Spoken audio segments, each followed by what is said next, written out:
भाटी जी, New York, USA से। जी। राधे राधे महाराज जी, आपके श्री चरणों में कोटि कोटि प्रणाम। महाराज जी, कभी कभी लोग अकारण द्वेष व घृणा भाव रखते हैं, जिससे मन में उनके प्रति अकारण नहीं भगवत होता, भाव होता ही नहीं है। अकारण नहीं होता, कारण होता है। सबका कारण अज्ञान है, समझ रहे हो ना? कभी हम किसी के हृदय को जलाया है तो हमें जलाएगा। कभी हमने किसी को दंड दिया है, अपराध किया है, तो आज हम दंड देने वाला कार्य नहीं कर रहे, पर वो दंड आएगा और बिना किसी अपराध के आपको पिटना होगा। वो कर्म बख्शेगा नहीं। बिना कर्म के कोई हमसे दुश्मनी नहीं कर सकता। सबका मूल कारण अज्ञान है। हमारे द्वारा भी अज्ञान से बहुत से ऐसे कृत्य हुए हैं।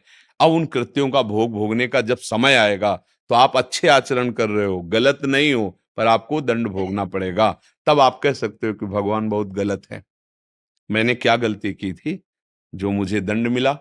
बिल्कुल फूंक फूंक के पैर रख रहा हूं, ठीक से चल रहा हूं, दूसरों का हित कर रहा हूं, लेकिन अभी ये अगली फसल है।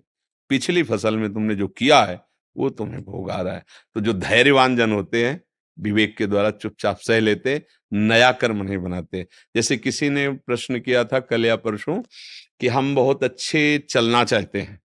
बड़ा अच्छा सुलझा हुआ उनका प्रश्न था। पर लोग, हम किसी को परेशान नहीं करते, पर लोग हमारे साथ ऐसा व्यवहार करते हैं कि हम दुखी हो जाते हैं।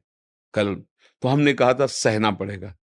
तो किसी ने कहा कि सहना नहीं, उठा उठा के पटक पटक के मारो उसको जो तुम्हारे साथ ऐसा करे। ठीक है, आपकी सलाह ठीक है। पीछे का कर्म तो ये दुख दे रहा है, अब आपने उसे पीटा, तो उसके ऐसा नहीं कि हाथ पैर नहीं है, वो भी तुम्हें पीटेगा, दंड देगा, दोनों पुलिस में जाओगे, मुकदमा चलेगा, काम आगे बढ़ा। मतलब तुमने नया जाल फैला लिया, पीछे वाले हिसाब को भुगत करके। जैसे किसी कोई गाली दे रहा है, चुपचाप सुन लिया, राधा राधा राधा, निकल गए, निकल गया कर्म, निकल गया। तुम्हारा जो कर्म जलाया ना हृदय को, निकल गया, खत्म। अब लौट पड़े तुम, अब नई रचना कर रहे हो नए कर्म की, अब उसका भोग भोगना पड़ेगा। ज्यादा लड़ाई बन गई, मारपीट हुई, कहीं वो मर गया, अरे भाई कहीं भी लग जाए, अब जाओ आजीवन कारावास, नया कर्म तुम्हें दंड देना। लोग समझते नहीं, उद्दंड स्वभाव के होते ना, भाई सुलझना है तो सुलझो। हमें एक मिले थे जो 20 साल की सजा काट के आए थे, सैनपुर में गंगा किनारे थे। तो उन्होंने कहा कि पहले चोरी करता था, डकैती आज, फिर पकड़ा गया, फिर तो नाखून 20 साल बाद भी दिखा रहे थे कि ये बुरी हालत हमारी हुई। तो सजा, तो हम कहा वहां जेल में क्या होता है, कैसे? तो उनका, महाराज इतना दुखमय जीवन होता है कि 5 जूता रोज कोई सुबह गांव में मार ले, सह लेना चाहिए, पर जेल नहीं जाना चाहिए। वो ऐसा कह रहे थे, उनका अनुभव कि अगर हमें 5 जूता कोई रोज मार ले तो हम सह जाएंगे, पर जेल नहीं जाना चाहिए, ऐसा। तो उनका अनुभव था, वो बता रहे थे। तो हमें चाहिए कि अगर हमें कोई गाली दे रहा है तो मेरा निपटारा हो रहा है, अंदर जो जलन हुई ना, तो वो ताप जो प्रकट हुआ, वो आपके पाप को नष्ट कर रहा है, जला रहा है। अब नया कर्म मत करो तो मुक्त होते चले जाओगे, पर अपना स्वभाव ऐसा है कि नया कर्म करके ही रहते हैं। एक गाली, दो गाली, जब तीसरी गाली आएगी तो फिर भाई हमसे अगर प्रश्न किया जाएगा तो हम परमार्थ मार्ग के पथिक हैं। आपको परमानंद की प्राप्ति, आपको जीवन मुक्त होने वाली बात बताएंगे। हाँ, वो उस जगह आप सह गए, लेकिन किसी बहन बेटी की तरफ कोई बर्ताव कर रहा है, किसी असमर्थ को कोई सता रहा है, आप नहीं चुप बैठेंगे। समझ रहे हो ना? हमें गाली दिया, हम सह जाएंगे। हमें धक्का मार के भी चले जाओगे, हम सह जाएंगे।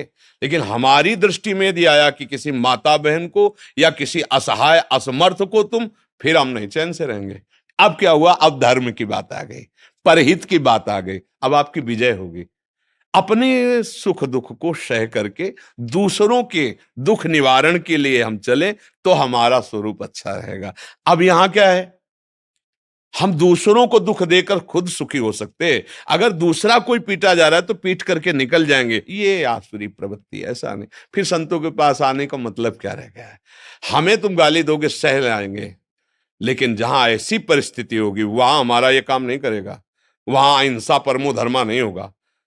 गली में वो आदमी एक महिला को पीट रहा है और मार भी डाल रहा है, और 4 लोग वहां से निकल के जा रहे हैं, और वो देख रहे हैं, और हो सका तो बगल से वीडियो बना लेंगे और निकल जाएंगे। वाह भाई, क्या मनुष्यता आ रही है तुम में, क्या तुम्हारे अंदर बल बुद्धि आ रही। नहीं, वो आपके परिचय की नहीं है। आपका कोई संबंध नहीं, इसलिए ऐसा नहीं। हमारी मनुष्यता का तो परिचय है।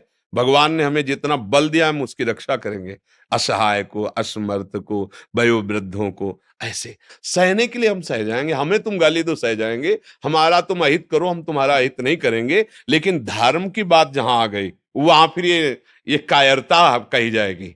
ये कि आप बलवान होते हुए निर्बल की रक्षा नहीं कर सके, आपका सहयोग होना चाहिए था। वहां बात ऐसे है। अगर कोई आपको सताना चाहता है तो आपके और उसके बीच में भगवान भी है, निश्चित समझिए।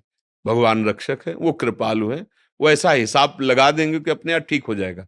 वो जो अहंकार बढ़ाता है ना, तो भगवान किसी का अहंकार नहीं रखते। रावण जैसों का अहंकार नहीं रहा, हिरण्यकश्यप जैसों का नहीं रहा। ये अपने लोग कितने 4 दिन के, और वो बढ़ाएंगे, ये भी ध्यान रखना, और बढ़ाएंगे। जब बल्ब अपने पावर से ज्यादा जलने लगे तो प्रसन्न होने की जरूरत नहीं है, वो फ्यूज होने जा रहा है। 0 वाट में जब ज्यादा पावर तुम्हें दिखाई देने लगे तो जान लेना फ्यूज होने वाला है। जब कोई अभिमानी ज्यादा आतंक मचाने लगे तो जान लेना फ्यूज होने का नंबर आ गया इसका। क्योंकि वो सर्वशक्तिमान ऐसी जगह, अपने आप उसका नशा हिरन हो जाएगा। अपने को सह जाना चाहिए, पर दूसरों को जब कोई कष्ट दे रहा हो तो अपने को 1000 हाथों वाला समझना चाहिए और फिर बचाने के लिए कूद पड़े। प्राण भी चले जाएंगे तो भगवत प्राप्ति होगी। परहित सरिस धर्म नहीं भाई, शास्त्र सिद्धांत है।